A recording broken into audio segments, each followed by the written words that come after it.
Hi, investing ജേർണിയുടെ പുതിയ വീഡിയോയിലേക്ക് എല്ലാവർക്കും സ്വാഗതം. നമ്മൾ ഇന്ന് ഡിസ്കസ് ചെയ്യാൻ പോകുന്നത് ഇന്ത്യ ഷെൽട്ടർ ഹൗസിംഗ് ഫിനാൻസിൻ്റെ Q1 FY26 റിസൾട്ട് ഔട്ടായിട്ടുണ്ട്. അപ്പോൾ ഈ റിസൾട്ടിനെ കുറിച്ച് കുറച്ച് കാര്യങ്ങൾ പറയാമെന്ന് വിചാരിച്ചു.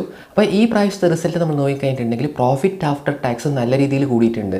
43% ഒരു വർധനവാണ് നമ്മൾ കഴിഞ്ഞ ക്വാർട്ടർ വെച്ച് കമ്പയർ ചെയ്യുമ്പോൾ. കഴിഞ്ഞ ക്വാർട്ടർ എന്ന് പറയുമ്പം കഴിഞ്ഞ വർഷത്തെ Q1 വെച്ച് കമ്പയർ ചെയ്യുന്ന സമയത്ത് ഈ പ്രാവശ്യം എന്ത് സംഭവിച്ചിട്ടുണ്ട്? 43% ഒരു വർധനവാണ് നമുക്ക് പ്രോഫിറ്റ് ആഫ്റ്റർ ടാക്സിൽ കാണാൻ വേണ്ടി പറ്റുന്നത്. അതുപോലെ തന്നെ 24 ബ്രാഞ്ചുകൾ പുതുതായിട്ട് അവർ സ്റ്റാർട്ട് ചെയ്തിട്ടുണ്ട്. എംപ്ലോയീസിൻ്റെ എണ്ണം കൂടുന്നുണ്ട്. അസറ്റ് അണ്ടർ മാനേജ്മെൻറ്റ് 8712 കോടി രൂപയായിട്ടുണ്ട്. അതായത് ഇയർ ഓവർ ഇയർ നമ്മൾ നോക്കിക്കഴിഞ്ഞിട്ടുണ്ടെങ്കിൽ 34% വർധനവ് ഉണ്ടായിട്ടുണ്ട്. അപ്പോൾ കുഴപ്പമില്ലാത്ത റിസൾട്ടാണ് ഇവർ കൊണ്ടുവന്നേക്കുന്നത്. പിന്നെ ചെറിയൊരു പ്രശ്നമുള്ളത് GNPA നമ്പേഴ്സിലാണ്. ചെറുതായിട്ടൊരു വർധനവ് GNPA നമ്പേഴ്സിൽ ഉണ്ടായിട്ടുണ്ട്. GNPA എന്ന് പറയുന്നത് എന്താ? Gross non performing assets. അത് ചെറിയൊരു പ്രശ്നമുള്ള സംഭവമാണ്. അതുപോലെ തന്നെ ഡിസ്പേഴ്സ്മെൻറ്റും ചെറിയ രീതിയിൽ കുറഞ്ഞിട്ടുണ്ട്. അപ്പോൾ ഇത് സംഭവം എന്താണെന്ന് പറഞ്ഞിട്ടുണ്ടെങ്കിൽ ബാക്കിയുള്ള എല്ലാ കമ്പനികളും ബാക്കിയുള്ള എല്ലാ ഫൈനാൻഷ്യൽ ഇൻസ്റ്റിറ്റ്യൂഷൻസും നമ്മൾ നോക്കിക്കഴിഞ്ഞിട്ടുണ്ടെങ്കിൽ ഈ രീതിയിലുള്ള ചെറിയൊരു പ്രശ്നം ഈ Q1 എന്ന് പറയുന്ന ക്വാർട്ടറിൽ വന്നിട്ടുണ്ട്. പിന്നെ പൊതുവേ Q1 എന്ന് പറയുന്ന ക്വാർട്ടർ എല്ലാ ഫൈനാൻഷ്യൽ ഇൻസ്റ്റിറ്റ്യൂഷൻസിനും ഇതുപോലെ തന്നെയാണ്. കുറച്ച് ബുദ്ധിമുട്ടുള്ള ഒരു ക്വാർട്ടറാണ്. എല്ലാ പ്രാവശ്യവും അങ്ങനെ തന്നെയാണ് ഉണ്ടാവാറ്. അപ്പോൾ അതുകൊണ്ട് ചെറിയ രീതിയിലുള്ള ഒരു വ്യത്യാസം ഇവിടെയും വന്നിട്ടുണ്ട്. പിന്നെ ഇവിടെ നമ്മൾ പറഞ്ഞിട്ടുണ്ടായിരുന്നു നമ്മുടെ തമിഴ്നാട്ടിലും അതുപോലെ തന്നെ ഗുജറാത്തിൽ സൂററ്റിലാണെന്ന് തോന്നുന്നു. അപ്പോൾ ഈ രണ്ട് സ്ഥലങ്ങളിലൊക്കെ കുറച്ച് പ്രശ്നങ്ങളുണ്ട് എന്നുള്ളത് ബാക്കിയുള്ള കമ്പനീസിൻ്റെ ഇപ്പോൾ ഹോം ഫസ്റ്റ് ഫിനാൻസിൻ്റെ ഒക്കെ കോൺകോൾ കേട്ട് കഴിഞ്ഞിട്ടുണ്ടെങ്കിൽ മനസ്സിലാവും. അവർ കൃത്യമായിട്ട് പറയുന്നുണ്ട് ആ സ്ഥലങ്ങളിലൊക്കെ ചെറിയ രീതിയിലുള്ള പ്രശ്നങ്ങൾ ഉണ്ട്. ആൾക്കാരുടെ കയ്യിൽ പൈസ ഇല്ലാത്തതുകൊണ്ടുള്ള കുഴപ്പമാണ്. സാധാരണക്കാരായിട്ടുള്ള ആൾക്കാരുടെ കയ്യിൽ പൈസ കിട്ടാത്തത് കൊണ്ട് ഇവർക്ക് എന്ത് ചെയ്യാൻ പറ്റുന്നില്ല? പ്രോപ്പറായിട്ട് ഈ അടവുകൾ അടയ്ക്കാൻ വേണ്ടി പറ്റുന്നില്ല.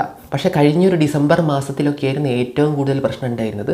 അത് ചെറുതായിട്ട് റിക്കവറി വന്ന് തുടങ്ങിയിട്ടുണ്ടായിരുന്നു. ചെറുതായിട്ട് മാറ്റങ്ങൾ വന്ന് തുടങ്ങിയിട്ടുണ്ടായിരുന്നു. അതിൻ്റെ ചെറിയൊരു എഫക്റ്റ് ഇപ്പോഴും ഉണ്ട്. കംപ്ലീറ്റ് ആയിട്ട് ഈ ഒരു പ്രശ്നം ഇതുവരെയായിട്ട് മാറിയിട്ടില്ല. പക്ഷേ വരുന്ന ക്വാർട്ടറൊക്കെ ആകുമ്പോഴത്തേക്ക് ഈ പ്രശ്നം മെല്ലെ മെല്ലെ മെല്ലെ കുറഞ്ഞു വരുന്നതാണ് പറയുന്നത്. SBFC ഫിനാൻസിൻ്റെ കോൺകോൾ കേട്ട് കഴിഞ്ഞപ്പം അതിലവർ പറയുന്നുണ്ട് ഇനി വരാൻ പോകുന്ന 1-2 ക്വാർട്ടറുകളിൽ ചെറിയ രീതിയിൽ ക്രെഡിറ്റ് കോസ്റ്റ് വർദ്ധിക്കാൻ ചാൻസ് ഉണ്ട്. ഒരു 10 to 15 ബേസിസ് പോയിന്റിൻ്റെ വർധനവ് ഉണ്ടാവാൻ ചാൻസ് ഉണ്ടെന്ന് അവർ പറയുന്നുണ്ടായിരുന്നു. ഈ പ്രാവശ്യത്തെ അവരുടെ ക്രെഡിറ്റ് കോസ്റ്റ് ആണെങ്കിലും ചെറിയ രീതിയിലുള്ളൊരു വർധനവ് ഉണ്ടായിട്ടുണ്ട്. ഇനി നമ്മുടെ ഹോം ഫസ്റ്റ് ഹൗസിംഗ് ഫിനാൻസ് എന്താ പറയുന്നത്? അവരുടെ കോൺകോളിൽ അവർ പറഞ്ഞേക്കുന്നത് ഈ പ്രശ്നങ്ങളെല്ലാം താൽക്കാലികമാണ്. ഈ ഒരു ക്വാർട്ടറിൽ മാത്രമേ ഇത് ഉണ്ടാവുള്ളൂ. അവരുടെ ജൂലൈ ഒക്കെ അടിപൊളിയാണെന്നാണ് അവർ കോൺകോൾ പറഞ്ഞേക്കുന്നത്. അപ്പോൾ ഇനി വരാൻ പോകുന്ന ആ ഒരു ക്വാർട്ടേഴ്സൊക്കെ അടിപൊളിയാണ്. ഒരു കാരണവശാലും അവരെന്ത് പറയുന്നില്ല. അവർ കൃത്യമായിട്ട് പറയുന്നുണ്ട് ഗൈഡൻസിൽ ഒരു തരത്തിലുള്ള മാറ്റവും ഇല്ല. ഇനി മുന്നോട്ട് പോകുന്ന സമയത്ത് അവർ പറഞ്ഞ പോലെ തന്നെ കാര്യങ്ങൾ മുന്നോട്ടേക്ക് പോകും. അവരെന്താണോ പറയുന്നത് അവർ റിസൾട്ടിൽ അത് കൊണ്ടുവരുന്നുള്ള കാര്യമാണ് ആര് പറഞ്ഞേക്കുന്നത്? ഹോം ഫസ്റ്റ് ഫിനാൻസ് പറഞ്ഞേക്കുന്നത്. അപ്പോൾ ഹോം ഫസ്റ്റ് ഹൗസിംഗ് ഫിനാൻസ് എന്നൊക്കെ പറഞ്ഞിട്ടുണ്ടെങ്കിൽ ഇന്ത്യ ഷെൽട്ടറിൻ്റെ അതേ ആ ഒരു ഹൗസിംഗ് ഫിനാൻസ് മേഖലയിൽ വരുന്ന കമ്പനി തന്നെയാണ്. അപ്പോൾ ഇവരുടെയൊക്കെ ഒരു പ്രത്യേകത എല്ലാവർക്കും ഏകദേശം ഒരേപോലെ ആയിരിക്കും ഉണ്ടാവുക. അതായത് ഒരു ക്വാർട്ടർ ഒരു കമ്പനിക്ക് മോശമാണെങ്കിൽ ബാക്കിയുള്ള കമ്പനികൾക്കും ഏകദേശം ആ ഒരു എഫക്റ്റ് എല്ലാ സ്ഥലത്തും നമുക്ക് കാണാൻ വേണ്ടി പറ്റും. അപ്പോൾ ഈ സെക്ടറിലുള്ള എല്ലാ കമ്പനികളും പറഞ്ഞുകൊണ്ടിരിക്കുന്ന കാര്യം എന്ത് തന്നെയാണ്? അല്ല, മിക്ക കമ്പനികളും പറഞ്ഞുകൊണ്ടിരിക്കുന്നത് ഇതേ കാര്യം തന്നെയാണ്. ഇനി വരാൻ പോകുന്നത് നല്ല സമയമാണ്.